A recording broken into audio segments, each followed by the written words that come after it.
Maybe I will not provide this full introduction, but thanks for having me here again.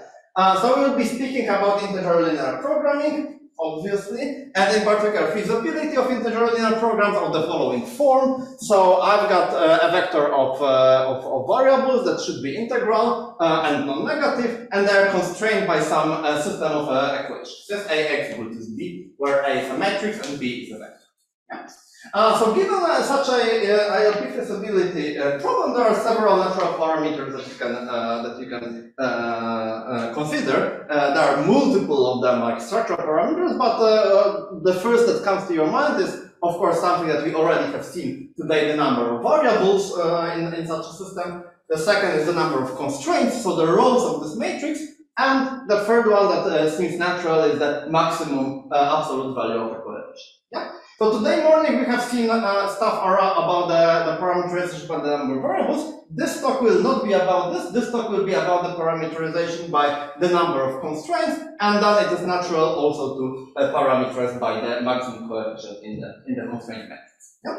And all of this work started from this great paper from a few years ago of Fritz and Robert that shows an algorithm for deciding the feasibility of such linear programs in running time roughly delta m to the power m times the infinite norm of the right hand side. Yeah? So if you don't know this algorithm, then I really recommend you to see it. This is a beautiful application of so-called Chinese lemma. It really introduced this tool from convex geometry into the world of integer linear programming.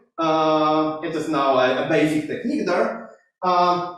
And it's actually not that difficult. It's a really elegant result, elegant in simplicity. Last week we had a master student explaining it at a master seminar in Warsaw, and everybody were amazed by actually how simple it is, but also very quick.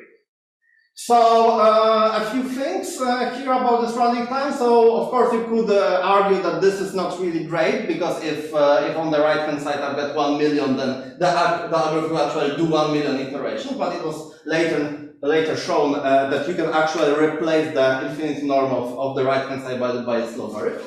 And if you look at all those algorithms around this result here, and the conceptual message I got from them is that this parameterization of ILP feasibility is essentially subset sum. It's essentially subset sum, but m-dimensional. So in other words, those variables x, they tell you how many times you take every column of A, you sum them up with this multiplicities, and you need to get B. Yeah? So if this was just dimension 1, this would be just subset sum. So this is like an m-dimensional subset sum, and this application of Chinese lemma really shows it in some sense. Good. So during this talk, we'll be sketching or proving actually in full detail the following lower bound, that this algorithm of Robert and Fries is optimum in the regime where delta is equal to 1. So I will have all coefficients that are 0 or 1. And then I will prove that under the exponential time hypothesis, you cannot get time complexity better than n power n, or in other words, 2 to the order of n log n. Yeah. So just to recall the exponential time hypothesis, this is a standard assumption defined from complexity, and this just says that free sub cannot be solved in sub-exponential time in the size of the form. Yeah. So the message is that in the regime where you think that the constraint matrix needs to have really bounded coefficients, yes, then the best you can hope for this kind of ILPs is n power m parametric dependence, yes, which is already realized by the result of Fritz and Knop. Yes. So here you still have the infinity norm of b. So yeah, but it could be log. I mean, log is an upper bound, so that means that b is small in your reduction. Yes, b will be small in my reduction. B will be polynomial in the size of the input formula. Yeah. Which will come in a moment, because now we can describe the strategy that we will use. And this is a generic strategy for proving kind of this lower bound. So you start with a free sub instance that you assume to be hard to solve, and now you reduce it to an equivalent instance of ILP. So what kind of parameters you need for this output instance of ILP in order to have a lower bound like that? So I need to find an equivalent, like encode this free-set instance in an equivalent instance of ILP, where, of course, I need to have binary entries because this is my regime, yes. As Fritz said, the infinity norm of the right-hand side should be polynomial in N, yes. And the number of constraints, our main parameter of interest, should be bound by N over log N. Because if I have a construction like that, then if I had an algorithm with this running time for this solving this ILP instance, I could run it in order to decide the input free-set formula in this running in sub-exponential time. And this is because like N over log N is the inverse function of N log N. So this is the plan. Yeah, but this plan is actually looks pretty challenging, right? Because I need to take a free-set instance and encode it in an ILP that has like a sublinear number of constraints. Like encoding with a linear number of constraints is kind of you should expect that this is doable as like a standard construction, but now we need to pack the information somehow, yeah, into a sublinear number of constraints. Yeah, and for this we will need to introduce a tool, a technique, and this technique will be called the technique matrix. And so now there will be a combinatorial puzzle. There is a very nice story behind those technique matrices. So imagine the following puzzle. So imagine that I've got some items, yeah? Say those fruit, and I know a priori, I do not know their weights, but I know that they are from a bounded set. Say each of them has a weight 0, 1, 2, or 3. Just like that, 4 possibilities. I would like to determine what is the weight of each of those objects. Yeah. What I have is that I have an electronic scale, yes, and I can put any subset of the objects on the scale and read their total weight. Yeah, so for example, I can put the banana and the apple and see that they in total weight 5. Now I can replace the apple with a kiwi and grapes, and I get weight 4. Yes, for example, now apple and grape is equal to 2.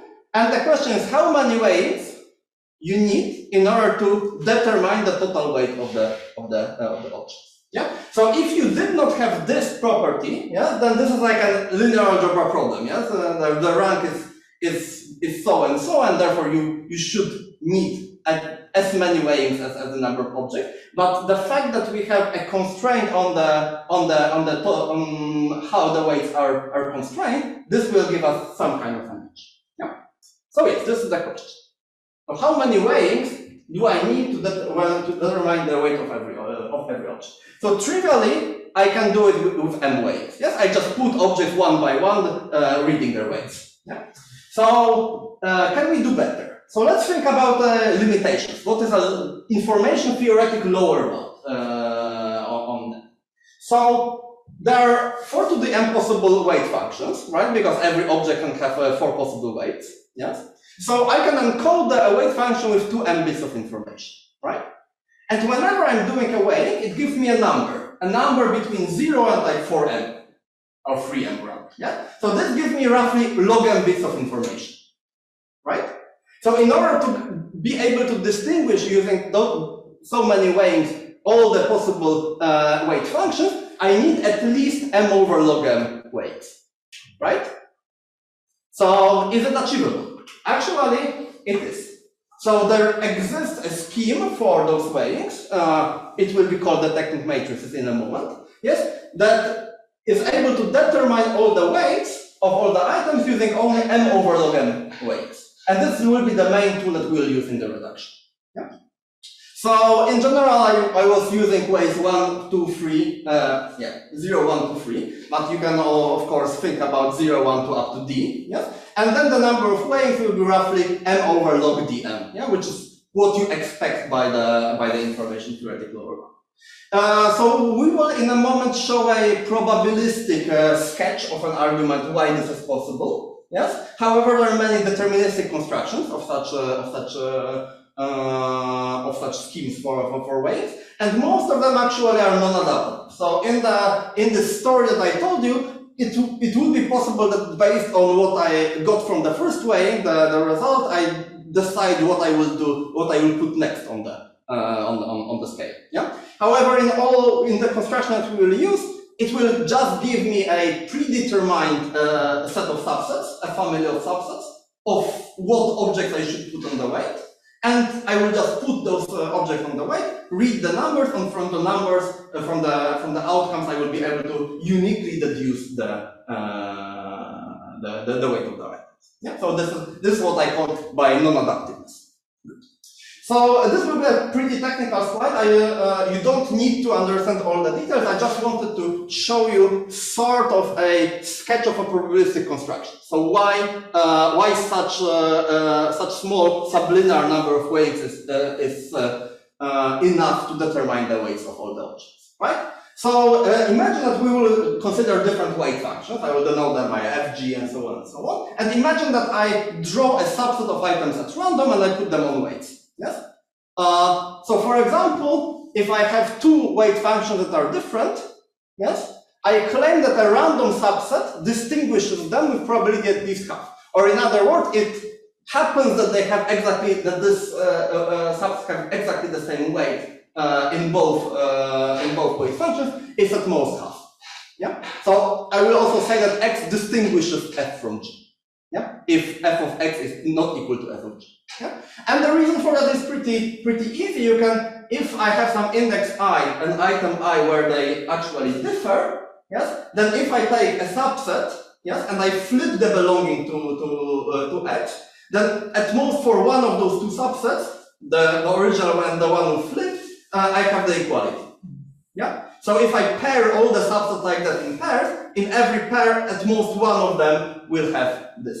Yeah, so this shows this upper bound on the probability. So this is for two ways that are very that differ at least on one position. Yeah. However, you can quite easily show. I will not go into the details. If they differ on many positions, then actually they will be distinguished with quite a large probability. Yes. So if they differ on k positions, the probability that they by coincidence get the same weight, yes, will be roughly 1 over square root k. Yes? And this you can quite easily see using Stirling's formula. Essentially, in order for them to have exactly equal weights, you need some specific numbers of those interesting positions to occur, and then this boils down to seeing like say that I have a universe of size k. What is the probability that precisely k over 2 elements are chosen at random? And this is 1 over square root k, roughly like that. This is also like the Littlewood-Alford problem. Right? Again? Littlewood-Alford. Okay, maybe, yeah. Like I think Erdos proved.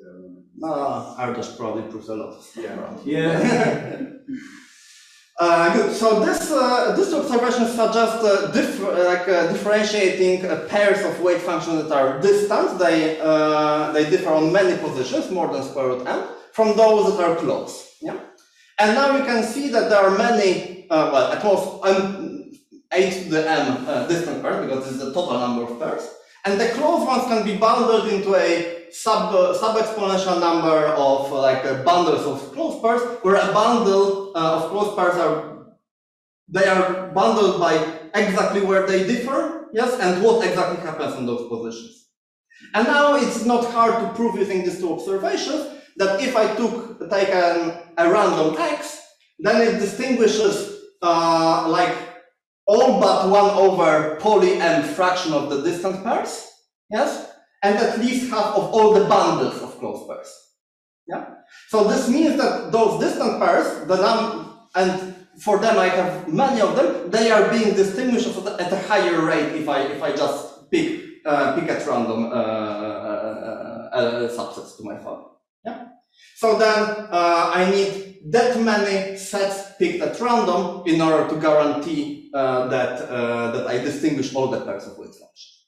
Yeah. So this is a sketch. This is a technical, and you need to work on the details. I just wanted to show this in order to convey that this is not rocket science, in a sense that you need to sit down, understand what is the combinatorics of the situation, and the probabilistic construction just works. Good. So we have now besides those detecting families of subsets of a set. Yeah. So in a sense, this means that if I have this weighing of those, if I determine the weight of those subsets, yes, here on the right hand side, I can uniquely determine the weight of the item. Yeah. So this here looks like a system of equations, right? A banana plus an apple equals 5, and so on and so on. Well, I can now rewrite the system of equations in a bit more familiar form, right? Where I put the subsets in a matrix. Yeah, the subsets in my detecting family are just rows of this matrix, and this system of equations can be rewritten like that. Yeah, and this means that given the right-hand side, and you can uniquely determine this vector of weights. Yeah. So all in all, if I think about a non-adaptive detecting family, yes, I can rephrase it using the following in a following matrix form. Yeah. So there is a 0, 1 matrix, yes, that in rows correspond to the subsets in my detecting family. That has m columns and roughly m over log m rows, yes, such that whenever I have two vectors of weights from 0, 1 up to 3, yes, and they have exactly the same results after the after application of my detecting matrix, then actually the two vectors need to be the same. So in other words, the matrix acts injectively on the set 0, 1 up to 3 to the power n. Yeah, and moreover, this can be constructed in polynomial. Deterministic.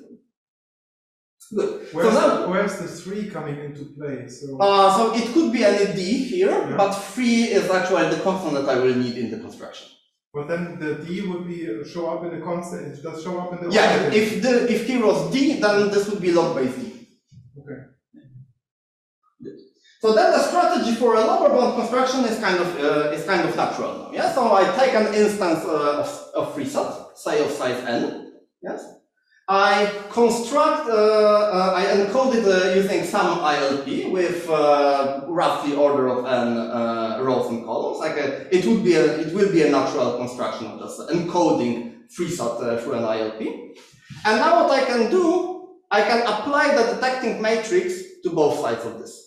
And this will be my new ILP. I will put an ILP a tilde x equal to b. Yes. Where a tilde is a matrix obtained by applying m to a, yes, and the same for right hand side. So this is exactly this ILP, yes, and we fingers crossed that this detecting property will enable us to translate the fact that I have a solution to this to the fact that I have a solution to that.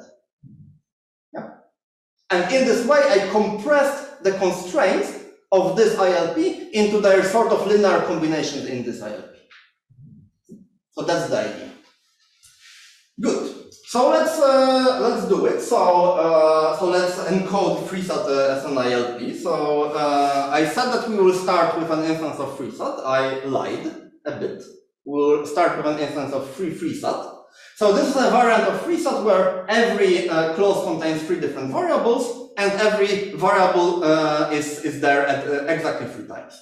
Yeah. So it is known that this is also NP-hard, and actually under exponential time hypothesis, you still do not have a sub-exponential time algorithm. This is a standard reduction. But the fact that I have this 3 and 3 by a simple double counting argument means that I have the same number of variables and the clauses. Yeah, which I will denote by n. This is my size of the formula.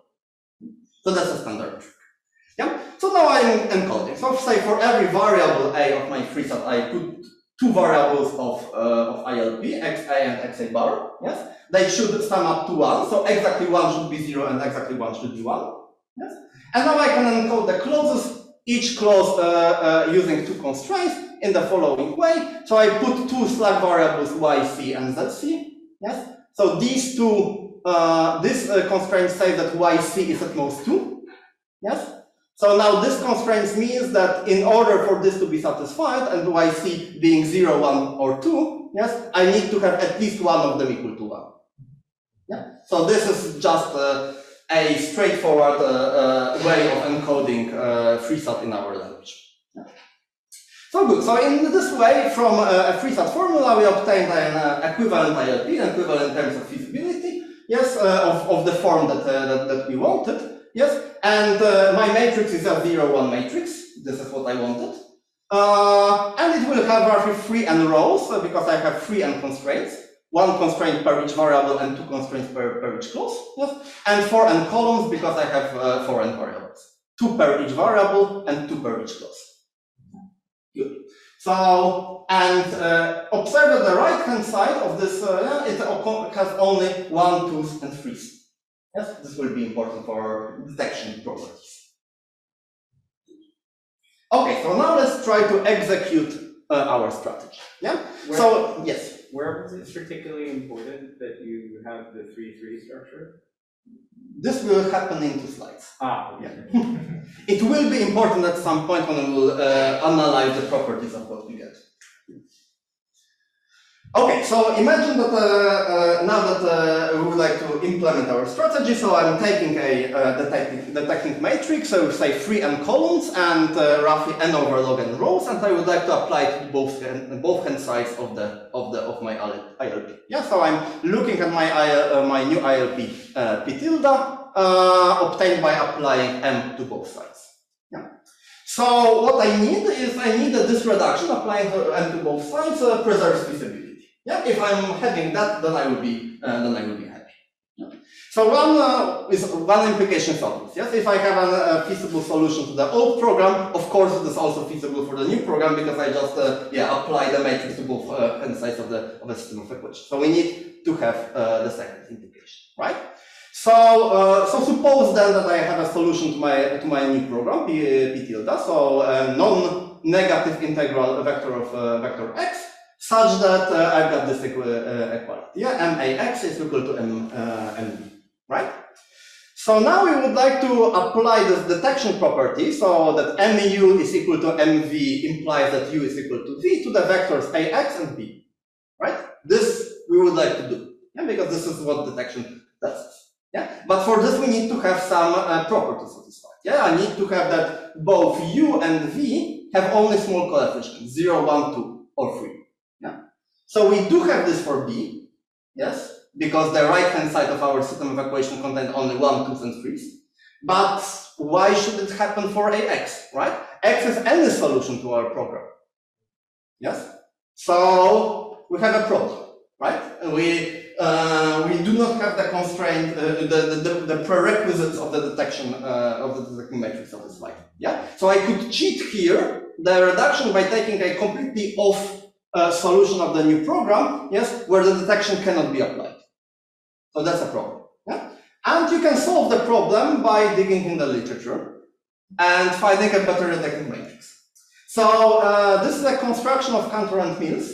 Actually, in the original paper, it is applied for a particular D, which is not the D we wanted. So we needed to lift the construction in our paper, but it's just technical, meaning the construction is theirs. To show that there exists a detecting matrix where you can have a little bit relaxed restrictions on the detection. So in order to have this mu equal to mv implying u equal to v, you need that one of the vectors is small, yes, in terms of infinity norm, it has only 0, 1, 2, or 3 coefficients, but the other one can be arbitrary integer vector, yeah, only non-negative. Yeah. So in other words, if you want to think about this detecting matrix geometrically, if you look at the coset of all those guys x that behave in the same way as v, yes, then this coset looks like that. Of course, it will contain many integer points, but v will be the only integer point that is non-negative. Yes. So there is a construction of a detecting matrix like that, and this detecting matrix will still have m over log n rows. And this is exactly what we need, right? So now let me wrap up the construction. Yeah. So we use this better detecting matrix instead of the old one. Yes. So now we can prove actually the lemma that if the new program is feasible, then the old program is feasible. Yeah. So let me take any solution to the new program. Yes. And we observe that first of all, if I denote by u this ax, right, then this is a non-negative vector, because x was a non-negative vector of variables, and a was a non-negative matrix. I particularly paid attention to designing my reduction to ILP in not to have negative coefficients. Yeah. So this is a non-negative vector. B still has entries in 0, 1, 2, or 3. We can now apply detection to reason that the fact that mu equal to mv implies that u is equal to v, and this is equivalent to x being just the solution to the ODE. Right? Good.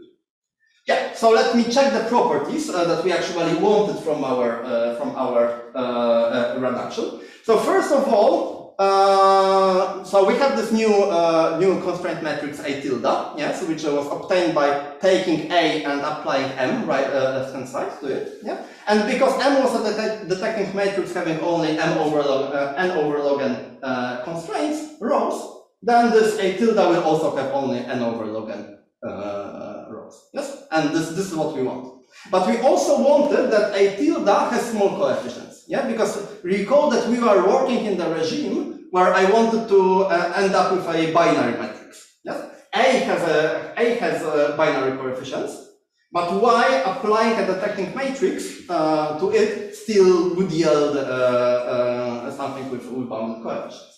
And this is where the fact that we start with free sub comes into play, because if I started from free sub, and you look at the reduction, you see that every variable, like every column of matrix A, also contains at most three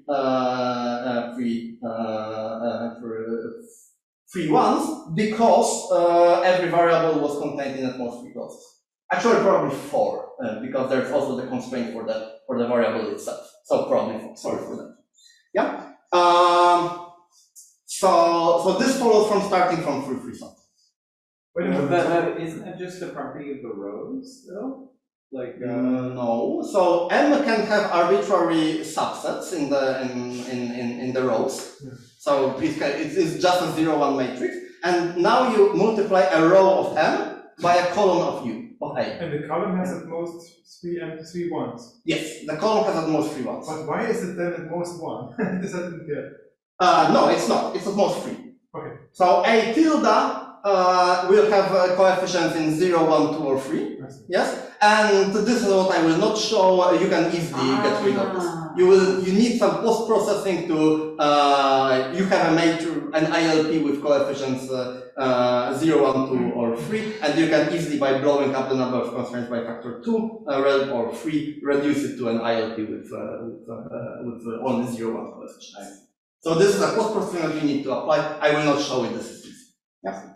Yeah, and now observe that B has only coefficients 1, 2, or 3, and if you apply any binary matrix to it, I will get a vector that is bounded by n.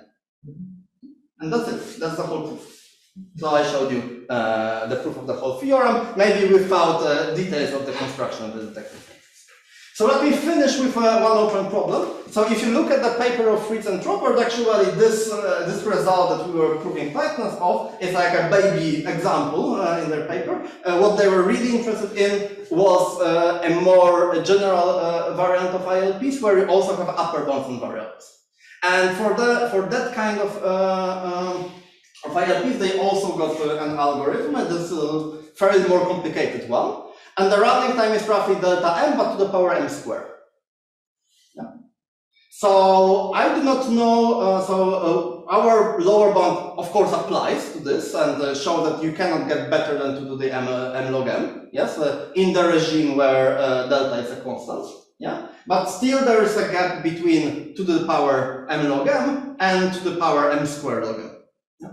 And I think that I don't know of any better lower bound or better upper bound up there, and I think this is a open problem of prime importance in this.